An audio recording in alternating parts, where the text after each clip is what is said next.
बीच में आ रही है। जी भर के सुनिए, मेरा ख्याल है पहली बार आपके बीच आई होंगी और उम्मीद करता हूं इतना सम्मान दीजिए कि वो बार बार आए। आदरणीय प्रियंका गांधी।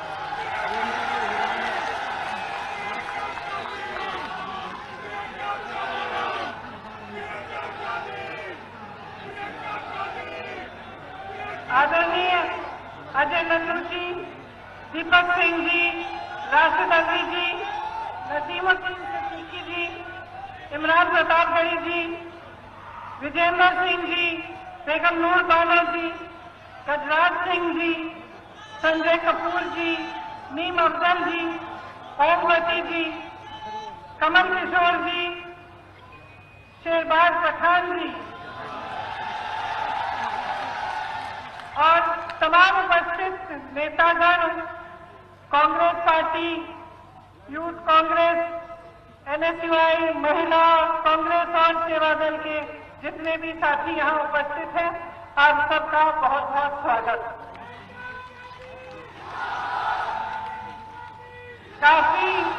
काफी धूप हो रही है, कुछ समय से आप बैठे हैं। हाँ,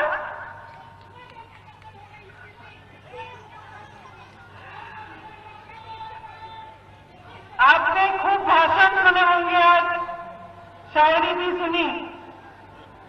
मैंने सोचा मैं कुछ बातें करूं आपसे।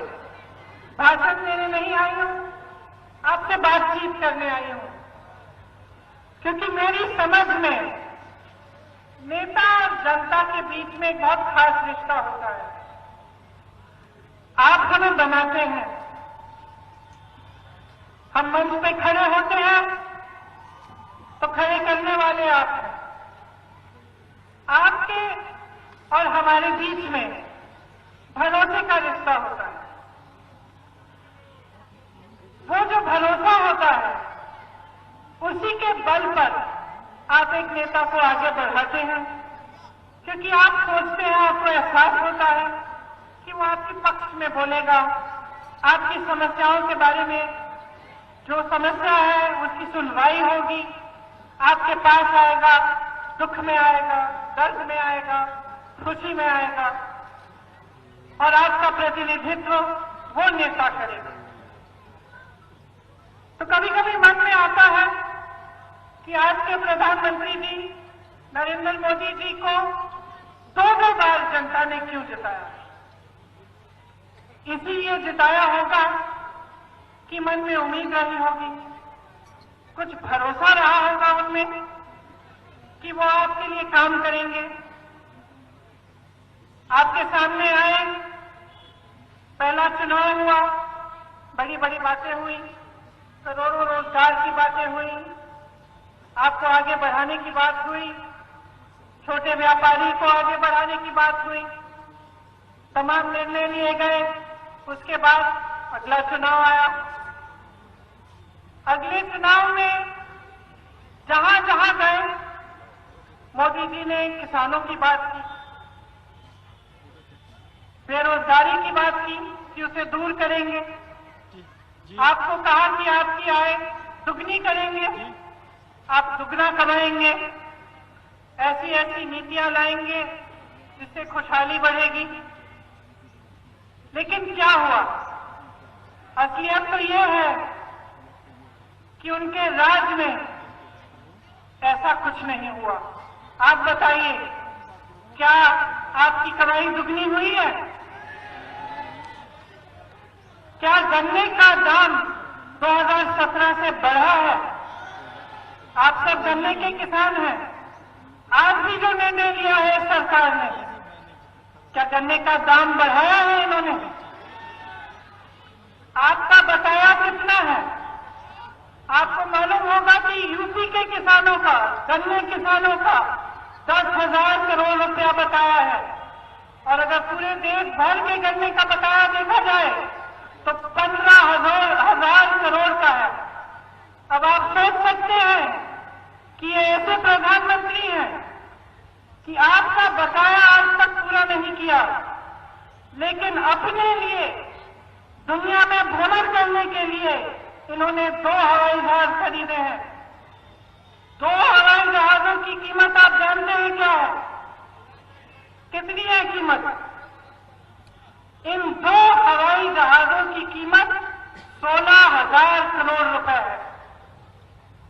एक हवाई जहाज 8,000 रुपए का, करोड़ रुपए का, दूसरा हवाई जहाज 8,000 करोड़ रुपए का, कुल मिलाकर 16,000 करोड़ रुपए के इन्होंने 2 हवाई जहाज खरीदे हैं, जबकि 15,000 करोड़ रुपए में इस देश के एक एक गन्ने किसान का बकाया वो वापस कर सकते थे।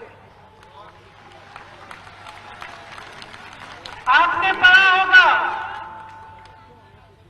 कि दिल्ली में संसद भवन जो है उसके सुंदरीकरण के लिए बहुत बड़ी योजना बनी है। कितने रुपए की योजना है? 20,000 करोड़ रुपए की वो योजना है, जबकि वो संसद भवन दुनिया में मशहूर है। वो उस इंडिया गेट को देखने के लिए दुनिया भर से लोग आते हैं। उसके सुंदरीकरण के लिए 20,000 करोड़ रुपए उपलब्ध है, लेकिन इस देश के किसान के बकाये के लिए 15,000 करोड़ उपलब्ध नहीं है। यही इस सरकार की नीयत है। जो भरोसा आपने किया था वो भरोसा टूट चुका है। एक शायर ने कहा था, भगवान का सौदा करता है, इंसान की कीमत क्या जाने।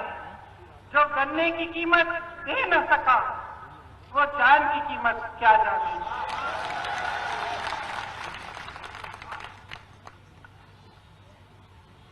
अब जैसे कि आपके ऊपर काफी संकट नहीं थे, इस सरकार ने 3 नए कानून जारी किए हैं और जितना भी आंदोलन हो रहा है देश में, जो किसान 80 दिनों से दिल्ली के बॉर्डर पे सर्दी में इतने दिनों से बैठे हुए हैं, अब गर्मी की तैयारी कर रहे हैं, वो किस लिए बैठे हैं? प्रधानमंत्री जी कहते हैं कि ये जो कानून बने हैं ये किसान की भलाई के लिए बने हैं। ठीक है, मान लेते हैं कि किसान की भलाई के लिए बनाए हैं आपने कानून। तो जब किसान मना कर रहा है, जब किसान कह रहा है कि भैया मुझे आपके कानून नहीं चाहिए, तो आप इनको वापस क्यों नहीं लेने थे? क्या किसी की भलाई जबरदस्ती करते हैं? क्या आपकी समझ इस देश के करोड़ों किसानों की समझ से ज्यादा है? क्या ये नहीं जानते कि इनकी भलाई के लिए क्या है, क्या नहीं है? फिर सरकार कहती है शायद समझ नहीं पाए हैं कि कानून क्या है।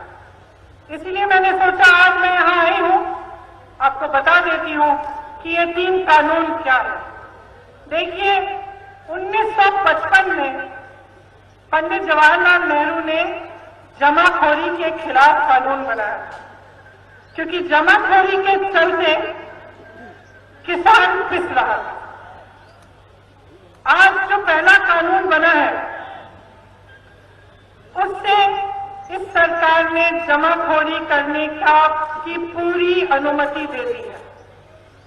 इस कानून के जरिए बड़े बड़े खरबपति, बड़े बड़े उद्योगपति कितना भी आपसे सामान खरीद सकते हैं और कितना भी सामान जमा कर सकते हैं।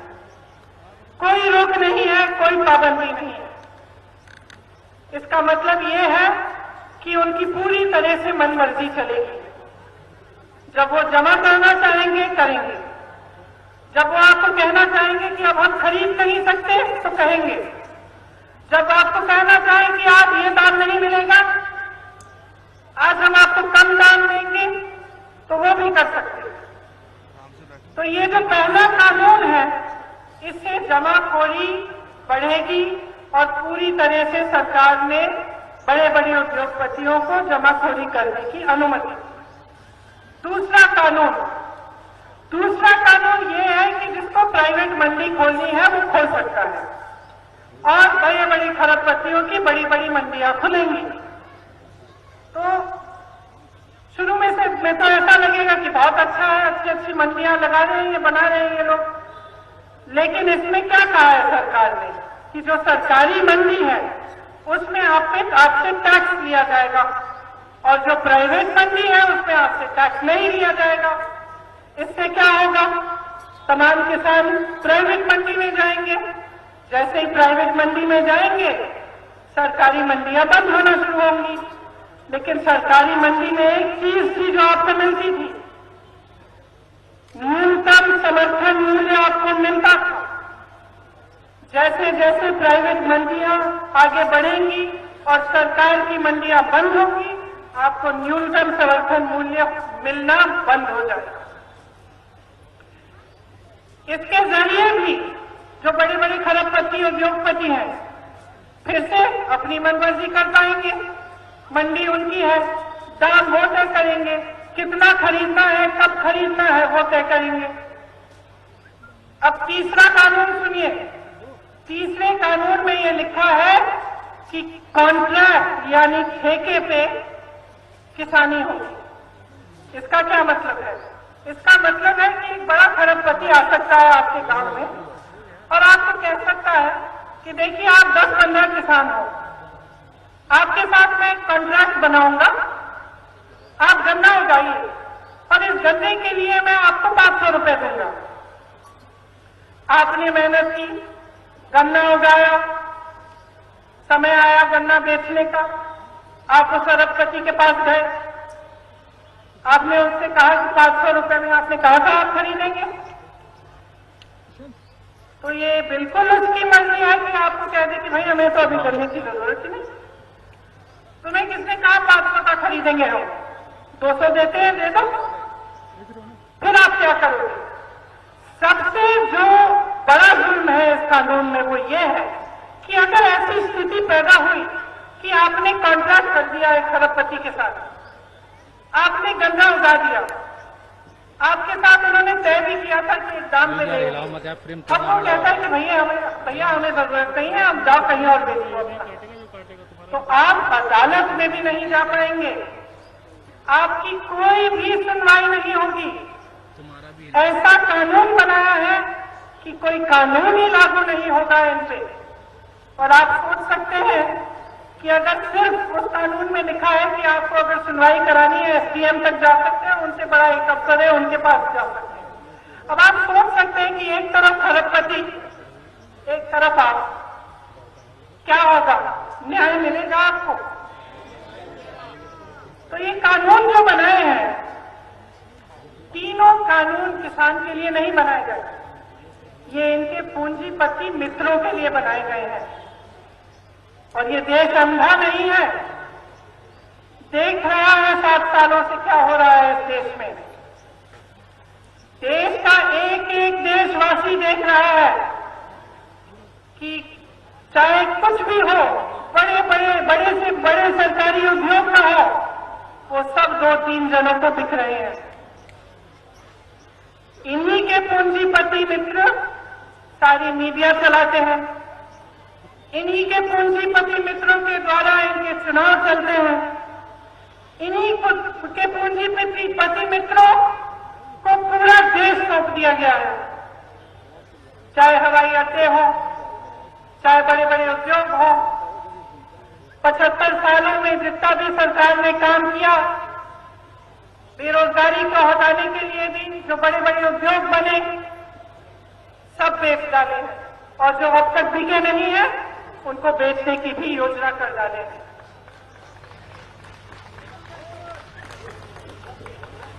तो आप सोच सकते हैं कि ऐसी सरकार आपके लिए क्या करेगी। और अगर अभी भी आपको इनसे उम्मीद है तो जरा गहराई से सोचिए कि आपके लिए कुछ करने नहीं वाले हैं। आज भी जब लाखों किसान इनके दरवाजे पे खड़े हैं, तो वही प्रधानमंत्री जो अमेरिका जा सकते हैं, ट्रंप साहब के चुनाव में उनके लिए बोल सकते हैं, सभा कर सकते हैं, जो चीन जा सकते हैं, जो पाकिस्तान जा सकते हैं, कोई ऐसा देश नहीं है जो इन्होंने छोड़ा। सबने देखा और सबने टीवी पे देखा, कभी कहीं उनका स्वागत हो रहा है, कभी कहीं। और बताइए, अपने घर से 2-3 किलोमीटर दूर 3 लाख किसानों से जो वहां पर धरना मार रहे हैं, जो सिर्फ आपसे ये मांग कर रहे हैं कि प्रधानमंत्री जी हमसे आकर बात करिए, हमारी बात सुनिए। आप 2-3 किलोमीटर अपने घर से दूर उनके पास नहीं जा पाए। आप दुनिया घूम सके, बड़े बड़े हवाई जहाज खरीदिए अपने लिए आपने, लेकिन आप उन किसानों की सुनवाई करने के लिए नहीं जा पाए। उल्टा क्या किया आपने? संसद में खड़े होकर मजाक उड़ाया। उन्हीं किसानों को आपने एक नया नाम दिया, आंदोलनजीवी, परिजीवी। परिजीवी होता क्या है? आप सब जानते हैं, सब किसान। आपका अपमान किया, भरे संसद में हंसते हुए आपका अपमान किया। तो 215 किसान शहीद हुए हैं, उनमें से एक 25 साल का लड़का। मैं कुछ ही दिनों पहले रामपुर गई, उसके अंतिम अरदास में इतना दुख हुआ, मैं क्या बताऊं उस परिवार से मिलकर। एक 25 साल का बच्चा,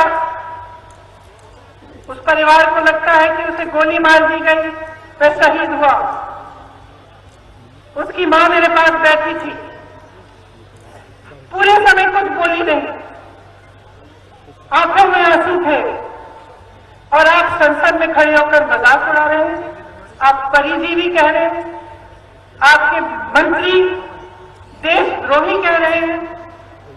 इसका मतलब है आप पहचान नहीं पाए, मोदी जी पहचान नहीं पाए कि देशभक्त और देशद्रोह में फर्क क्या है। कि सिर्फ एक देशभक्त शांतिपूर्वक आंदोलन में 80 दिनों से हर समस्या को झेलते हुए सड़क पर बैठकर शांति से आपसे मांग सकता है कि अपना अधिकार मिले उसे। सिर्फ एक देशभक्त कर सकता है। आप पहचान नहीं पाए, आपने मजाक उड़ाया। कल परसों हरियाणा के कृषि मंत्री का एक वीडियो निकला, हंस हंस के बोल रहे हैं, तो क्या हुआ? 215 लोग मर गए, तो क्या हुआ? वो तो घर में बैठे बैठे भी मर जाते, और हंस रहे हैं। देखिए, मैं शहीद के परिवार की बेटी हूं। शहादत बहुत बड़ी चीज होती है। शहादत तो झेलने वाला जो शहीद है वो नहीं होता, उसका परिवार होता है। उस दुख को दिल में रखता है जीवन भर। उसका मजाक उड़ाने का किसी का अधिकार नहीं है, चाहे वो मंत्री हो, चाहे वो इस देश का प्रधानमंत्री हो, चाहे कोई भी हो। जो अपने अधिकार के लिए शहीद हुआ है वो पाक होता है, और उस पर उंगली उठाने का किसी को अधिकार नहीं है। और मैं फिर से दोहराऊंगी कि जो किसान आपके दरवाजे पे खड़ा है, नरेंद्र मोदी जी, जो किसान आपके दरवाजे पे खड़ा है, उसका बेटा आपकी सीमा पे खड़ा है। जिस किसान का अपमान कर रहे हैं, उसका बेटा आपकी सीमा पे आपकी सुरक्षा कर रहा है। आपके अंगरक्षक उसी किसान के बेटे हैं। अपमान करने का कोई हक नहीं है आपको। और मैं ये कहना चाहती हूं कि ये जो कानून बनाए हैं, जिससे इस देश का किसान,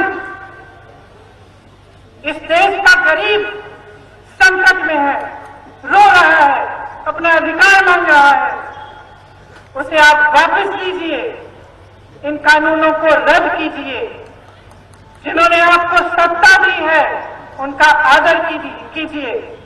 जिन्होंने आपको सत्ता दी है उनको अपमानित मत कीजिए।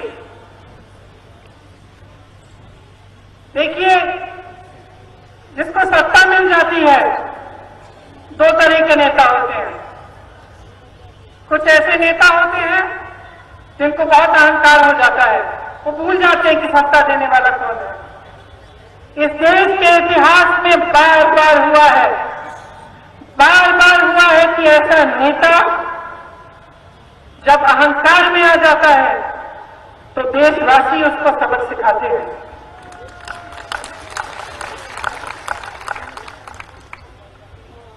और जब देशवासी उसको सबक सिखाते हैं तब वो शर्मिंदा होता है। वो समझता है कि उसका धर्म क्या था। लोगों को बांटने का धर्म नहीं था, पर संकट डालने का धर्म नहीं था। उसका धर्म यही था कि वो जनता के लिए काम करे, जनता का विकास कराए, सर्वप्रथम जनता को रखे और अपने आप को पीछे रखे। ये उम्मीद की जा सकती है कि नहीं कि अहंकारी सरकार अपनी माया में से निकले और इन्हें समझ में आए कि इनका धर्म क्या है? मुझे नहीं लगता। 7 साल गुजर चुके हैं। 7 साल में जितने वादे किए सारे तोड़े। 7 साल में जो छोटा व्यापारी था उसकी कमर तोड़ी, किसान उसकी कमर तोड़ी, गरीब उसको मदद नहीं किया, सिर्फ अपने बड़े बड़े दोस्तों, अपने पूंजीपति मित्रों का की मदद की।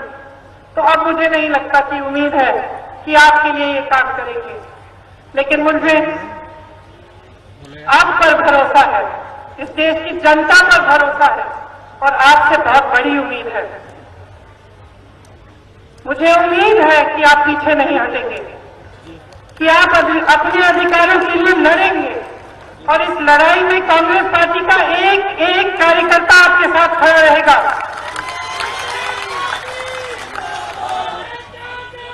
इस लड़ाई में हम आपके साथ हैं।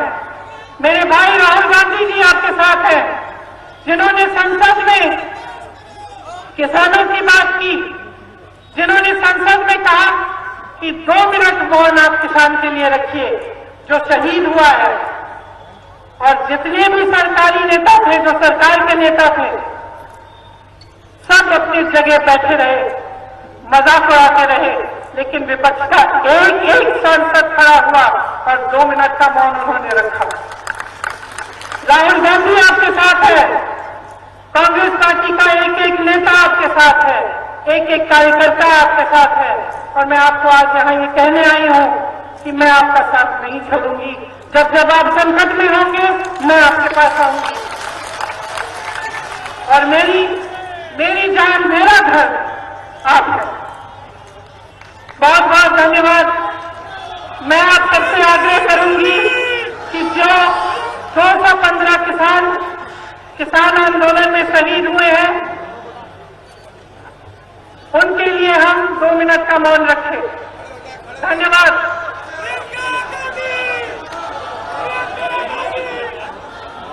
दो मिनट का मौन रखिए।